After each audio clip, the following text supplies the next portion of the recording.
Plastic was hailed as a phenomenal revolution in material making.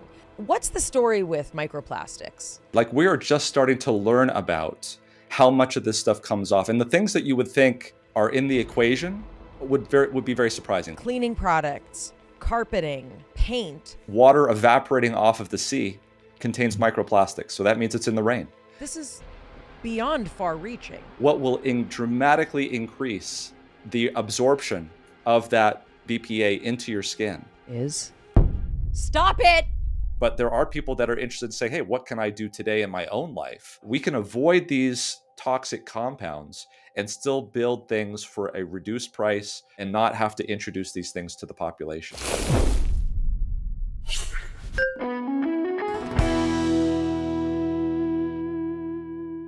Hi, I'm Mayim and Bialik.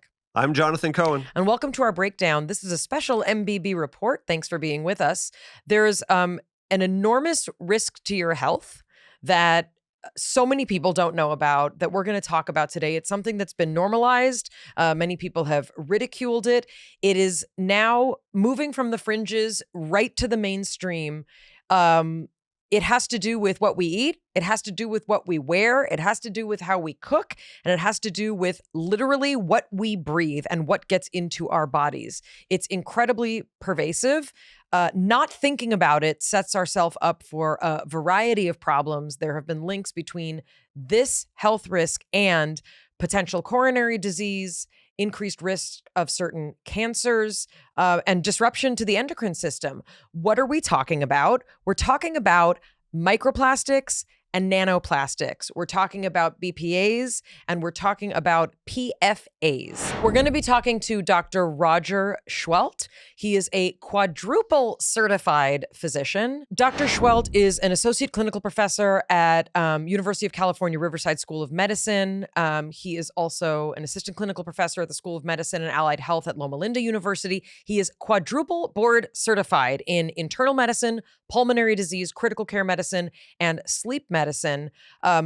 Dr. Seheult is someone who's on the forefront of demystifying medical misunderstandings. He's the co-founder and an instructor for MedCram, which is a medical education website for professionals who can get accreditation, but also for patients and lay people to learn about medical conditions and things that interest them. He also has a YouTube channel. We'll post all of that below. But we've brought Dr. Seheult on to try and help us understand what microplastics are. Is this a real threat? What are the implications? And what are the things that we can try and do about it to minimize the risk, if not eliminate it? We're going to go through every category that we discussed. We're going to go through plastic water bottles, cans. This is not an episode designed to scare you. It's designed to educate you. This is information that has existed, that in many cases has been kept from us. And we do not believe that talking about this information will lead to hysteria. We believe it will lead to empowerment and the ability for you to decide for yourself if you want to make changes, how you want to make those changes, and how those can significantly impact your health. Before we welcome Dr. Seheult, I want to say that we do start off this episode with a little bit of lightness, a little bit of, gosh, what happens if we open this BPA can of worms? But we're going to absolutely approach this with the seriousness that it deserves, which we hope that you will all appreciate. This is something Jonathan's been talking about for a long time that I'm really grateful that we have Dr. Seheult to sort of break down so we can figure out what's true, what's association, what's correlation, and how concerned should we be. So without further ado, let's welcome Dr. Seheult. Break it down. We've brought you here today to talk about something that Jonathan has been having nightmares about for years. Here's a quote.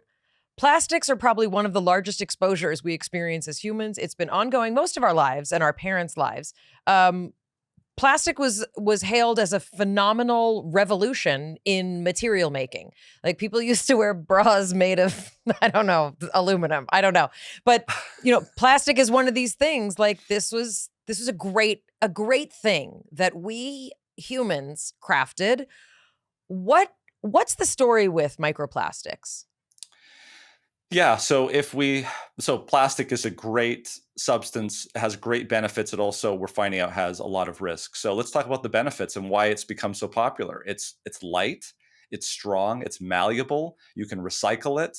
it's beautiful, right? I mean, I mean, isn't there a quote? Tupperware, hashtag Yeah. Tupperware. Isn't there a quote in some movie? I can't remember, where it's like plastic is the biggest. I can't remember the movie it is, but you probably remember. Yeah, no, plastic is great in that sense. And we've made a lot of it. If you go back to 1950, I think the total production in 1950 was like 2 million tons. Okay. And today it's over 400. This is per year. Now today it's like over 400 million tons. So it's 2 million to over 400 is a huge amount, and every year it's increasing because there's such a demand for it. Think of plastic as the little plastic blocks that you played with when you were a kid. Remember those little blocks? They have like the 2x2 and then like the 2x3 blocks, right? And you put them together. So there's monomers. Those are like little pieces, and when you put those pieces together, you can make long pieces, but they're made up of individual parts, right? So that's what we call a polymer, and that's basically what plastic is. And the biggest ones that you'll see are polypropylene and polyethylene. So polypropylene, for those of you who went into organic chemistry, that's 3 carbons, right? Very good. And then polyethylene, those are the 2 carbon ones. And as you can imagine, the 3 carbon one is a little bit stronger. It's a little bit more solid. It's a little bit less flexible.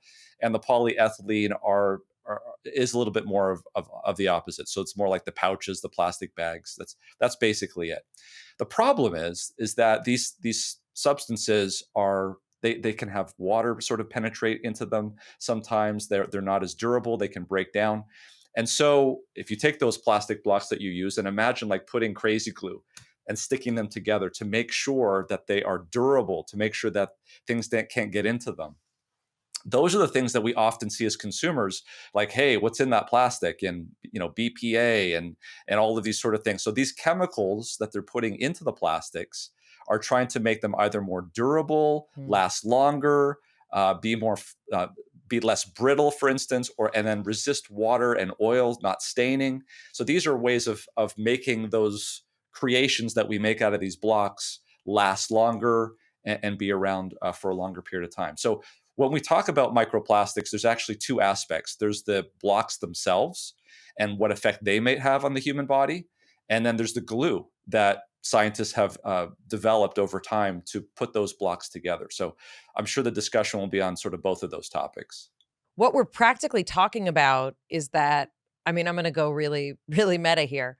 We're all made of the same things, right? We're all made of carbon and nitrogen and hydrogen. It's like all these things, right? Everything. Us, tables, sippy cups, right? We're all made of the same things in these different, fantastic conglomerations. And certain conglomerations are more susceptible to different things in the environment, right? Yeah. So what we've got is we manufactured plastic. We started manufacturing plastic, and then we kept trying to better it in ways that we thought would make a better product. However, we're now learning that those things, they don't necessarily stay in the plastic. So can you talk a little bit about this word that nobody likes, leaching? Yes. So there was a study that was done and published in one of the journals of the American Chemical Society, where they looked at microplastics, and they were actually able to look at the amount of microplastics by doing some sort of detection using a gold plated filter. Okay, so they could get down to that kind of a detailed look. And what they found, and what we now know, is one of the major ways that we get microplastics and things into our body is they took something, either a liquid or food, they put it into the microwave, and it's not just the microwave, it's any kind of heating actually, and they heated it up. And what this does is it breaks down the plastic and those chemicals that are locked into the plastic, and it released it into the food sample. So how much are we talking about?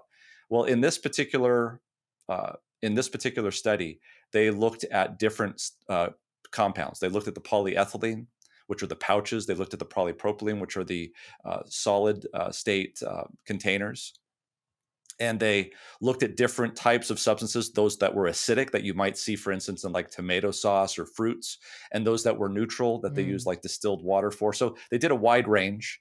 And what they found was that anywhere from, this is per square centimeter now, okay, per square centimeter of the surface, anywhere from millions of nano and microplastics all the way up to literally trillions were released in that type of a situation. In that same study, they looked at, they estimated based on what they were seeing and the amount of plastics and how they were able to detect it. And they showed that we are on an annual basis taking into our body probably about anywhere between 39 and 50,000 particles of microplastics a year.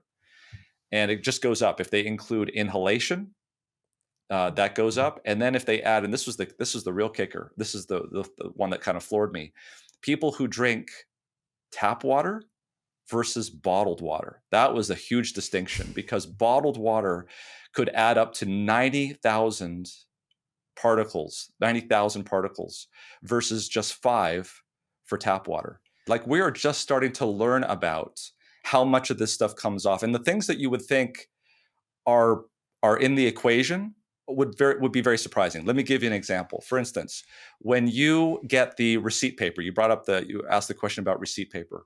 It is coated with BPA so that when the thermal printing occurs, it's going to show up as ink on the page. It's not really ink; it's actually a reaction from the BPA. BPA stands for I'm blanking. Biphenyl. Biphosphosphenyl A, I believe Bisphenol it A, is. yeah. Bisphenol Yes, A, yeah. yeah. So if you touch that receipt, it's probably not, you're not getting a lot through that skin. However, what will dramatically increase the absorption of that BPA into your skin is hand sanitizer. Stop it! If you've just hand sanitized, and this alcohol-based thing, it will actually be able to absorb much more of it, and it'll be able to pass through into your skin much more. This is what the science is showing. So that's an oxygen and a hydrogen group just waiting to suck something in. Exactly. So that's the example. So how much of that is happening with the sucking on the toys and the paint and all of this? Back 20 years ago, what was the big drama? It was lead, right? Lead in the paint. Sure. Now we've figured that out, and we're trying to make changes there. Now we're just moving on to something else that we've done, and we're finding out the issues there. Okay, so I wanna ask the skeptical but scientifically based skeptical question. So humans process all sorts of things. We are organisms. We are, eukaryotes. We are animals. We're just like living in an environment where things are happening all the time that we have to process. We have to break things down. We have an entire organ of our body that processes toxins specifically. Like, that's what it does. Like, your gallbladder is really important. Your liver's important. These are, highly adapted organs and systems. We have a very beautiful, sophisticated immune system, as do other animals, but ours is very special because there's very special challenges and obviously ways we can talk about it. So some people might say, okay, Dr. Seheult, you know all these things because of your fancy microscopes. And you know all these things because of your, fancy new ways of looking at things. And that's great for you. But the body is made to break shit down. And you've got all these big numbers with lots of zeros at the end, and they're meant to scare me. But, when you say like, oh, these things can cross the blood-brain barrier, like, so do a lot of things. And I filter them out all the time. I'm doing a great job, right? I'm alive. So what do you say to people who might approach it that way and say like, okay, we just know more. We can wring our hands about it more. We can get all upset and make things more expensive, and only the rich, will have access to these things. But don't we have the ability to protect our bodies from these things? We do, and you're absolutely right. And it's never a situation where both sides don't have evidence. There's always two sides to that scale. The question is on which side is it balanced, and how does it go out throughout the population, and where are we going to see the end product of disease? So we might see an increase in disease because of something else, right? Or because of one of these issues. So let's put it in actual practical terms. So let's talk about the glue. So whether we're talking about the, BPA, BPF, BPS, these things have fairly short half-lives in the human body because the liver is designed to filter these things out. And if you look at the half-life of some of these substances, once it gets absorbed into the body, we're talking about 5 to 6 hours. So it does get filtered out. There's no question about it. In fact, there is an enzyme that's called a phase 2 detoxification enzymes, which take these things that like BPAs and makes them more water soluble, so you can excrete it out of the system. So you're absolutely right. That is a good thing. The problem is that if you're being exposed to these things continuously all the time, then it's just basically like it's coming in on a conveyor belt, and you're just trying to get rid of it, and it's constantly trying to get rid of. So BPA, BPF, BPS. We could talk about all of these chemicals that they just keep renaming slight variations of and keep putting it into the same products, and then they say it's BPA-free, but it's got something else in it that's trying to make it whatever it is. But the real problem is these forever chemicals. So BPA is not a forever chemical. It gets metabolized after 5 or 6 hours. What we're talking about now are the PFAS, which is the polyfluoroalkyl substances. So let's go back to chemistry. Let's go back to organic chemistry. And you'll see why what we're talking about here has some real scientific basis to it. So if you remember the periodic table, in the total top upper right-hand corner of that periodic table is not helium. Yes, it's helium, but the one that's actually right before those noble gases, the group 7, if you will, is fluoride. And fluorine is one of the most electronegative atoms on the periodic table. But that means it loves to suck electrons toward it. It's just the way it is, because it's got 7 electrons. It really wants to have 8, and it's going to suck that electron in. So if you take carbon, which we're all sort of carbon life forms, and instead of putting hydrogens on those carbons, you stick a bunch of fluorides on those. That bond between carbon and fluoride is the strongest bond known in organic chemistry. I mean, I'm excluding silicon fluoride and hydrogen and fluoride. Those are a little bit stronger. But in terms of life forms, carbon fluoride bonds are extremely electronegative. They actually have a little bit of an ionic character to it. So it's extremely hard to break CF bonds. Now imagine making sure that every single hydrogen on that carbon molecule is fluorinated with fluorides. What you've got there is, it's no surprise that they're called forever chemicals. These things have half-lives in the human body of not hours, not days, not weeks or months, but years.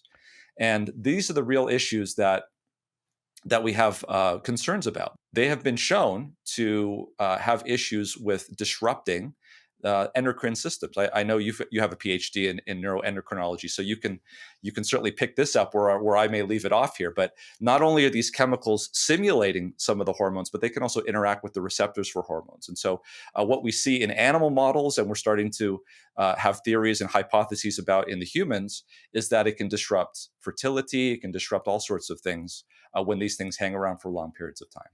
And just to be clear, these are substances that resist grease, they resist oil, they resist water, and they resist heat.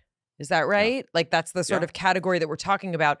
They were first used in the 1940s because, that's when a lot of things started being invented. They are in the kind of thing, I'm just going to say where they are.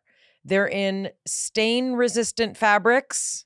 They're in water-resistant fabrics, cleaning products, carpeting, paint, firefighting foams, which it's obviously very important to have these things, but the question is the chemicals that are used to sort of make them. And they're authorized for limited use in cookware, food packaging, and food processing equipment. Probably because the FDA is like, we don't know what to do if we don't have these. Yeah. And people like Joseph Allen from the Harvard School of Public Health have been talking about this for years. He's actually the one that coined the term forever chemicals. And we actually had him on our channel on MedCram. He was talking about the whack-a-mole type of thing that these industries do, where they take one chemical out, replace it with another one, and everyone's like, oh, look, it's BPA-free. Let's get that one. That's healthier. And it's probably not. I feel like we're very calmly describing something and sort of tiptoeing around what I feel much more enraged about. He's Canadian, so that's what enraged looks like. Hey, well, I'm a fellow Canadian as well. Oh, lovely. When I'm hearing this, I'm like, well, I hear that we don't know exactly what is happening, but can you first describe some of the health implications that we're seeing in animal studies that we believe have correlation in humans? What are the impacts that we can see from having this constant exposure to this level of microplastics and forever chemicals without the ability to detox it? And what does it mean for our bodies to be in this constant detox process, having to handle this load just to get its head above water? Yeah. Well, let's start off with probably the one that we have the most evidence for. There was a paper that was just published last year in the New England Journal of Medicine. Okay, so pretty good publication. And what they did was they looked at these atheromas, which are basically scars inside the coronary arteries of human beings when they get taken out and looked at, and they assessed them for microplastics. And lo and behold, it wasn't in every one of them. It wasn't universal, but they certainly found them. And what they found was this, is that those patients that had microplastics in their body, so we're not talking about the glue anymore. We're not talking about the PFAS, the PFAS, or the BPA. We're just talking about the actual plastic itself, that there was an over fourfold increase association with coronary artery events. So again, that's not necessarily causative. Yeah, I was going to say, what's associative? Yeah. Do we have a mechanism? Because I love a good mechanism. Yeah, I mean, it could very well be that these plastics are lodged in the coronary arteries, and then we develop an immune response. We know that coronary artery disease is an inflammatory situation. So, well, it's so inflammation is one thing. I mean, the other thing I'm also thinking about transport proteins and the systems that are involved in transporting cholesterol, like all these things.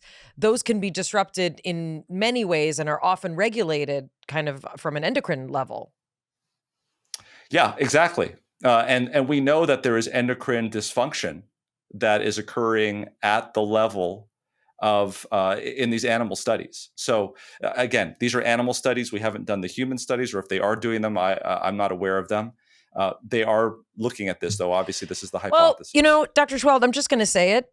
The human study is the one that's being done by us being given all of these chemicals and lied to and not really told the entire truth about what it is that we're ingesting, holding, and processing. That's the human study that they're doing.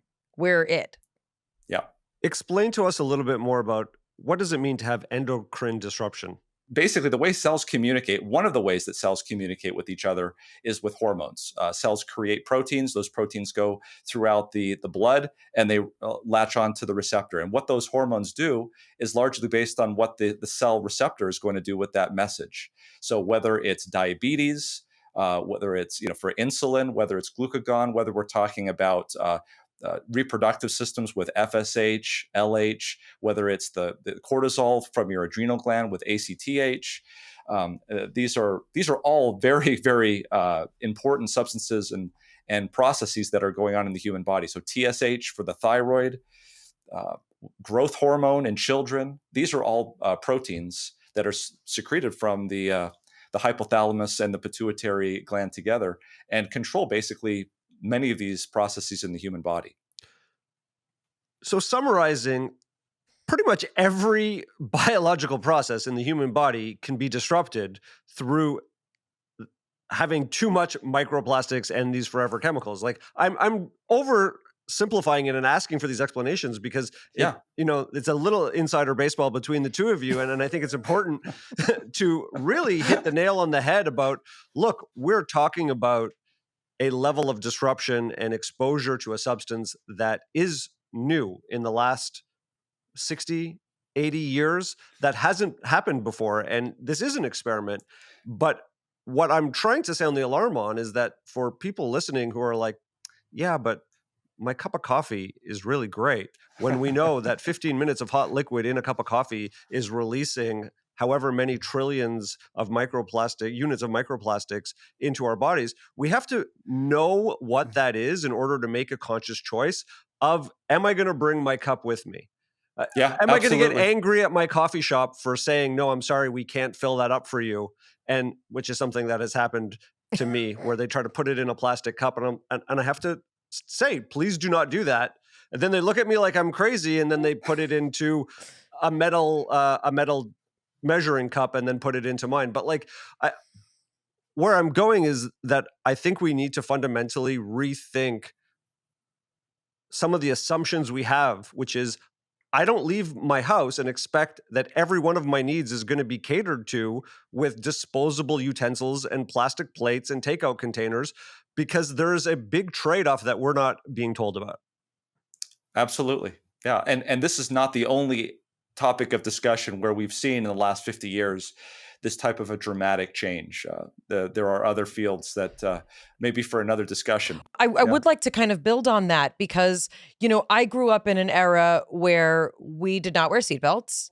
We sat in the way back, as Jim Rash describes in his movie by the same title. Yeah, we sat in the back. We had a 75 Datsun, for those of you who remember Datsuns.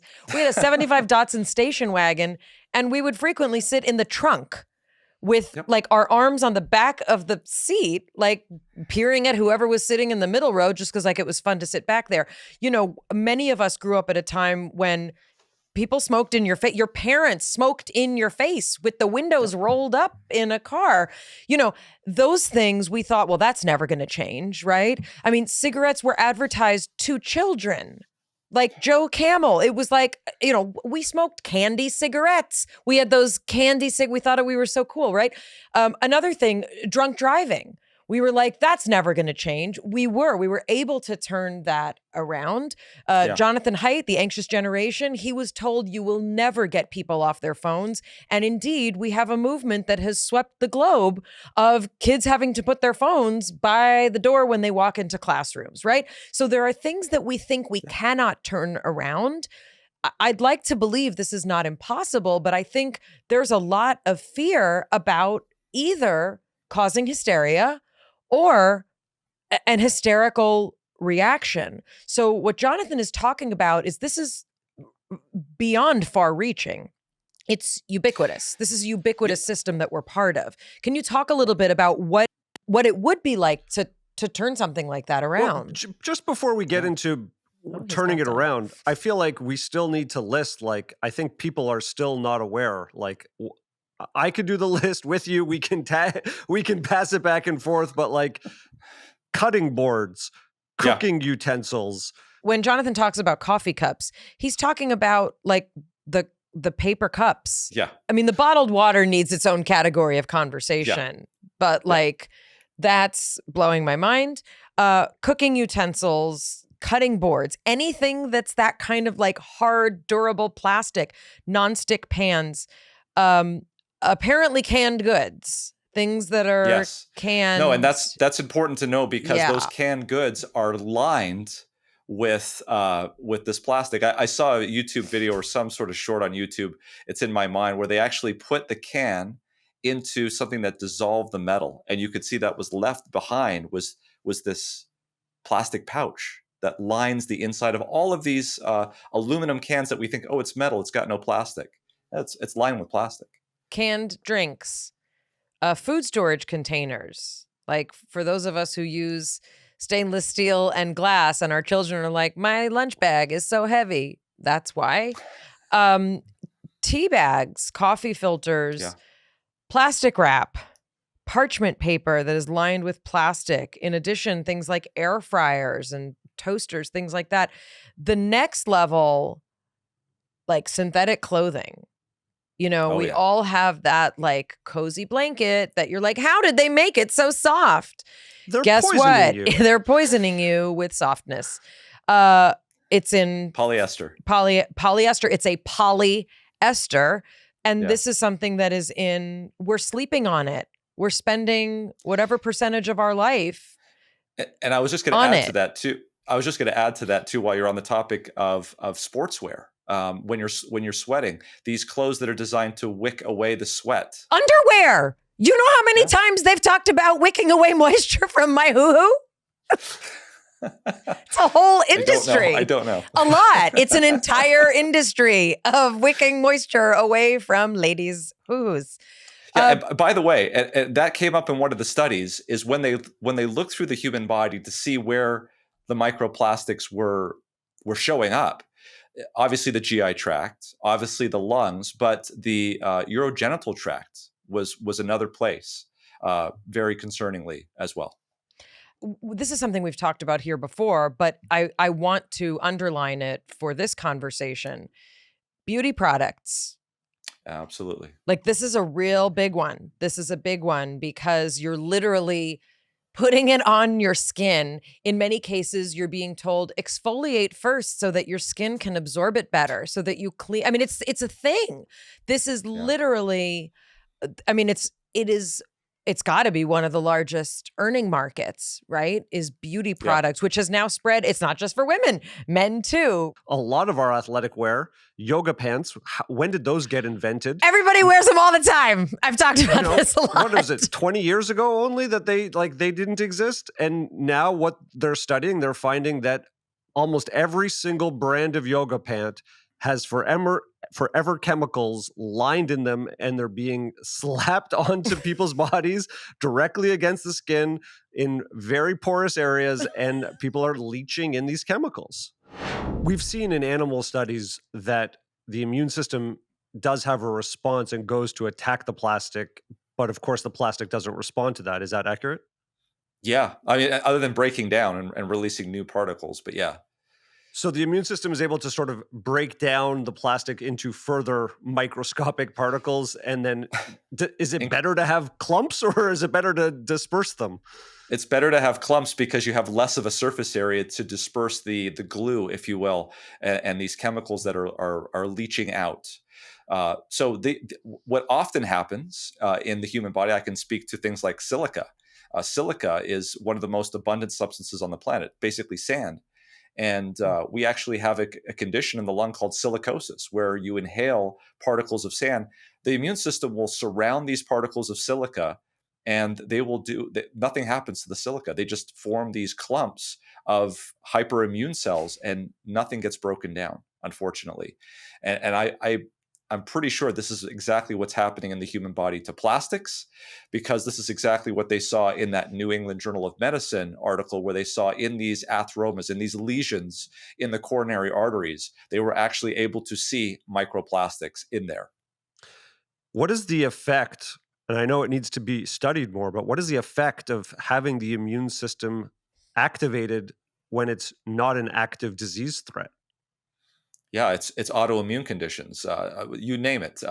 We see this with a number of diseases. We see this with silicosis, as I mentioned, but we also see it with a number of other conditions. For instance, tuberculosis, coccidioides. These are fungal and mycobacterial infections, where the immune system will wall off the infection, and it will just keep it at bay. And the person will go throughout their entire life, perhaps, without actual disease, but they are currently infected. Now, at the end of their life, if they become immunocompromised, this infection can then become reactivated. This often will cause a reaction, and maybe even cause an autoimmune reaction, where the antibodies and the immune response gets confused, and where it feels like it's attacking the initial intruder, but it turns its energies and actually attacks the body itself. And this is the basis of most autoimmune conditions. One of the biggies for women is thyroid. And the thyroid is like this sort of like gimme gland that is sort of, taking in, processing. It's highly hormonally regulated, connected to so many incredibly important systems. And, it's one of the things we first see kind of go in women. And as we've talked about here, which is not a popular thing to talk about, who's being sold chemicals to put in their nails, in their hair, in their eyes, and, the inner linings of, every mucous membrane is being, you're inhaling something as a woman, that is chemically beautiful.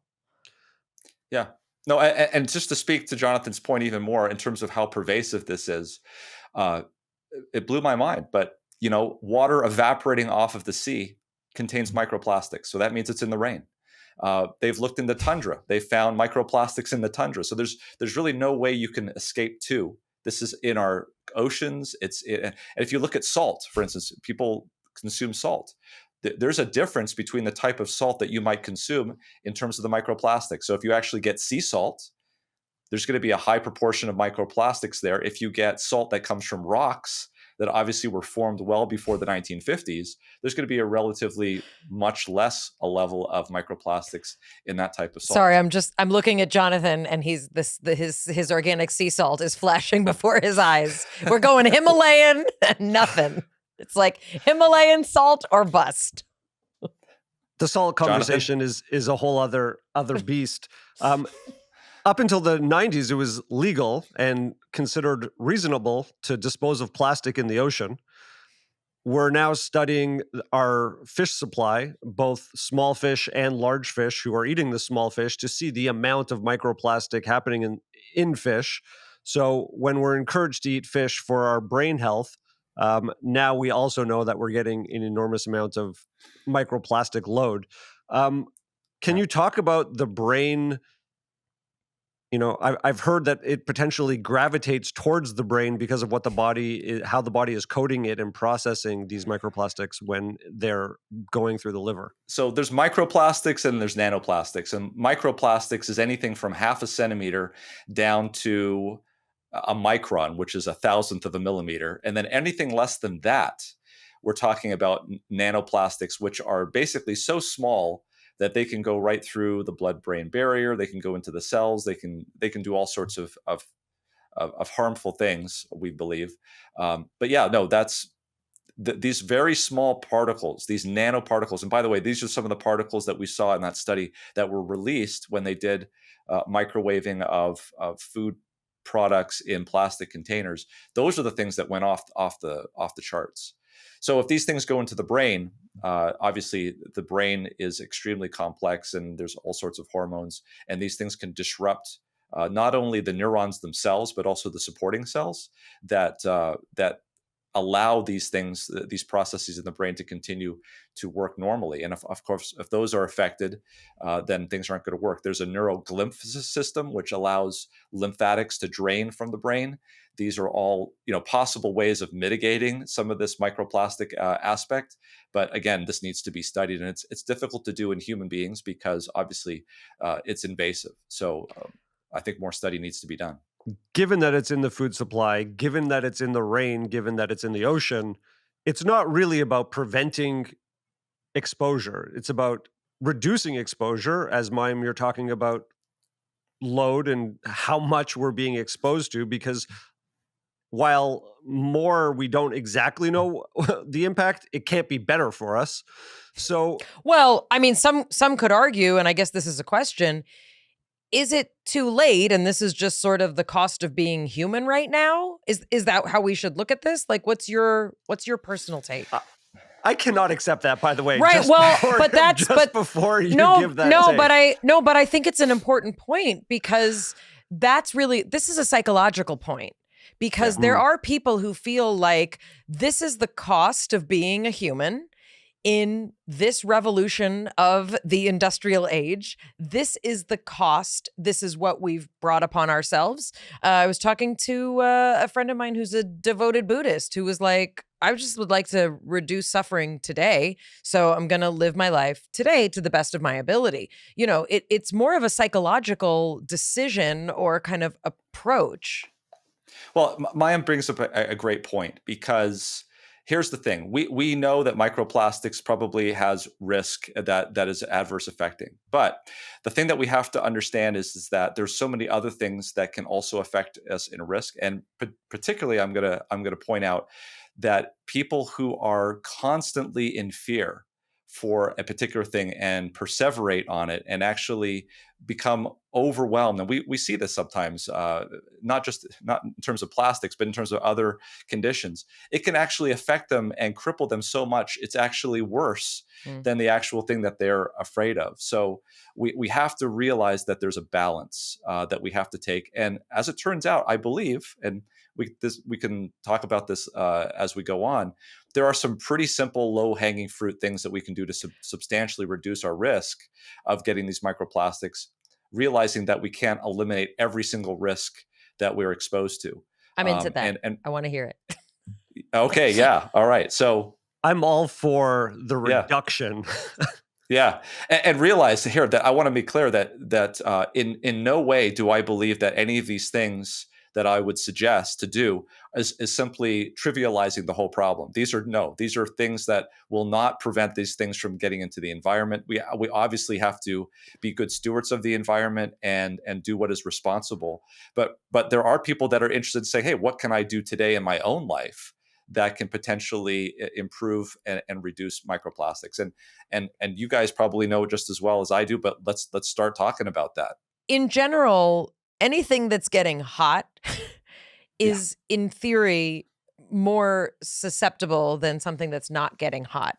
And it's funny, I know a lot of this from some of the laws of kashrut, of kosherness. A lot of our rules are based on what can leach into a product because you don't want to, quote, contaminate it with dairy or meat. So it's kind of interesting. So one of the things is about hot foods. So when we're talking about, a hot beverage in a plastic cup or even in a paper cup that's lined with plastic, when we're talking about microwaving things, getting them hot, those are the times when we're going to see, in theory, more leaching, correct?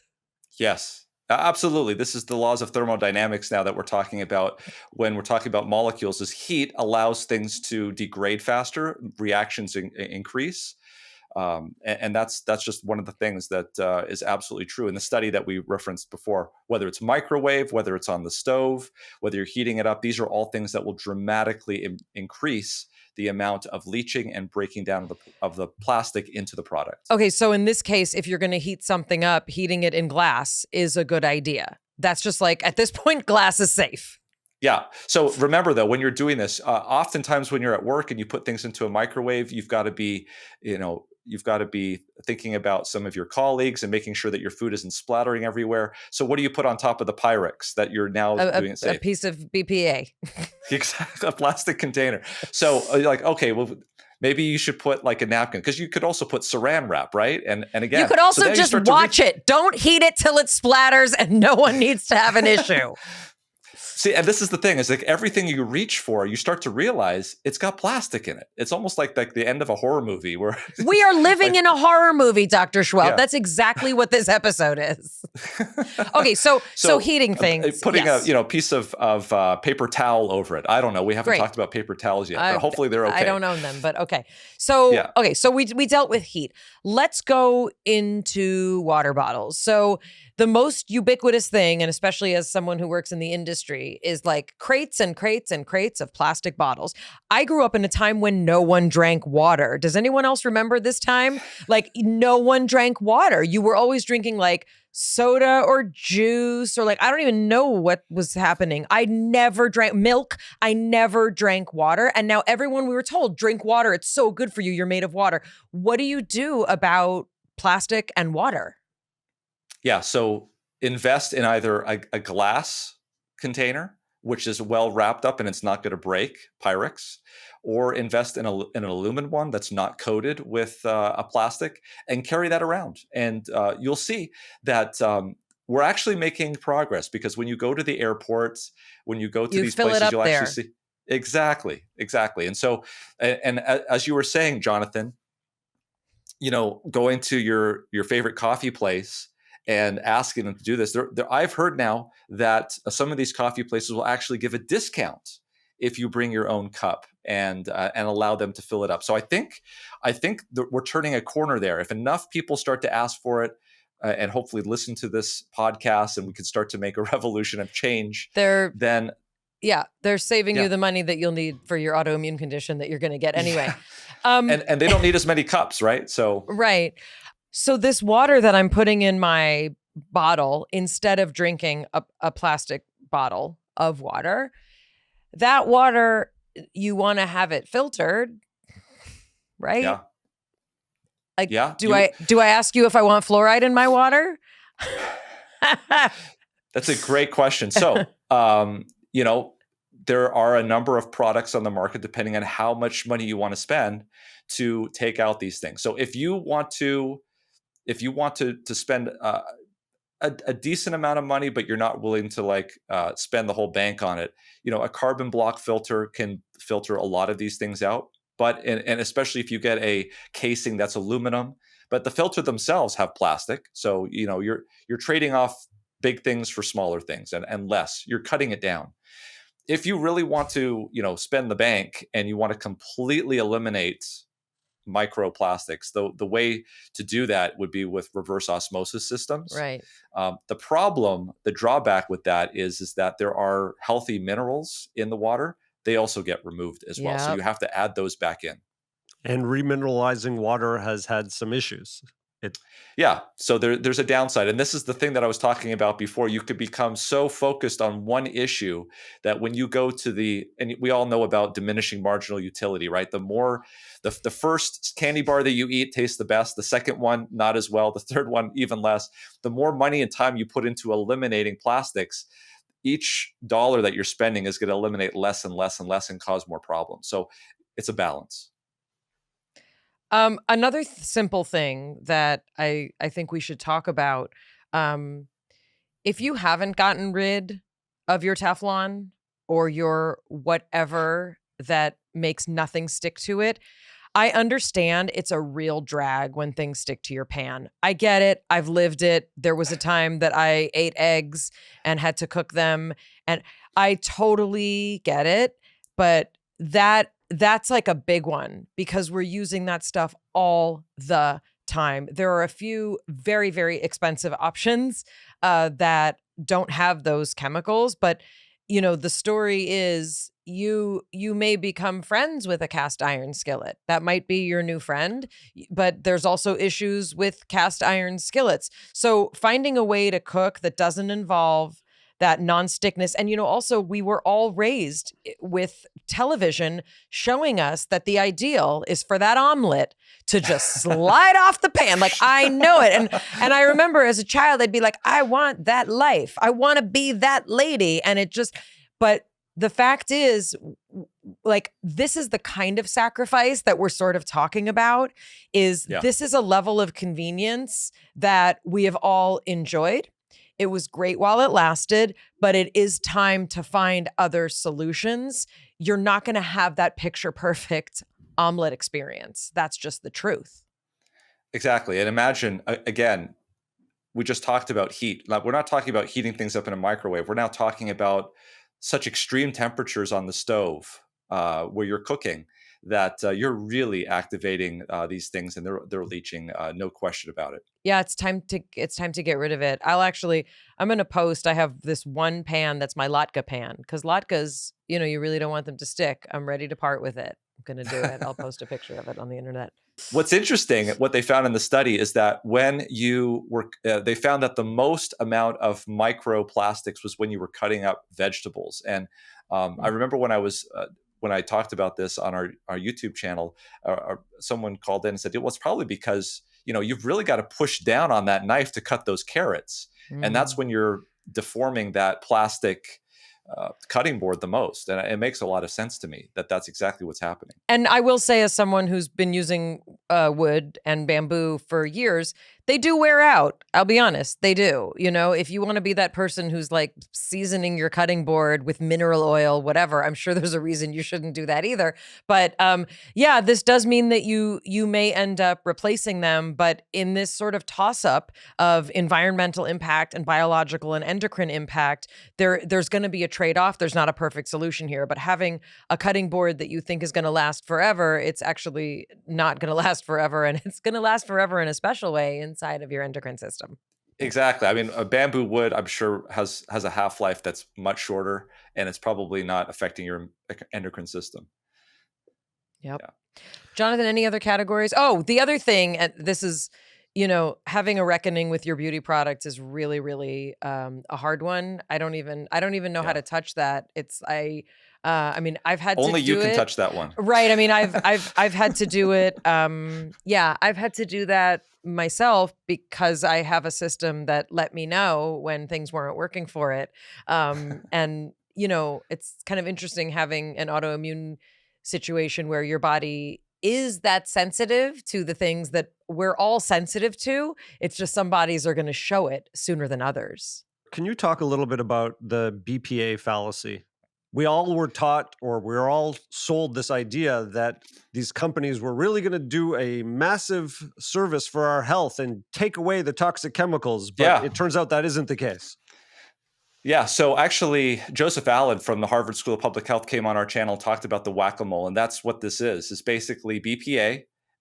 We didn't know a lot about it, and then the studies started to come out and show that, in fact, BPA was toxic. BPA was doing this, BPA was doing that. There was a huge consumer backlash about this, and anybody was now picking up things, looking at the ingredient list, looking at what was in the production, and they saw BPA, they refused to buy it.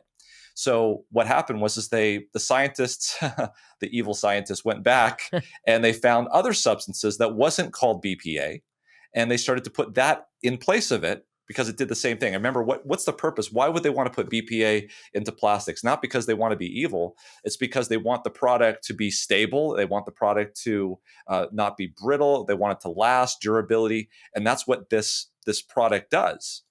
Well, they found other products that did exactly the same thing and were probably as toxic. But again, we didn't have the study. So now they can say, hey, look, there's no BPA in this product. It's now BPF or BPS or something else. And did we have actual studies on those particular substances? No, we didn't, because they had just come out with it.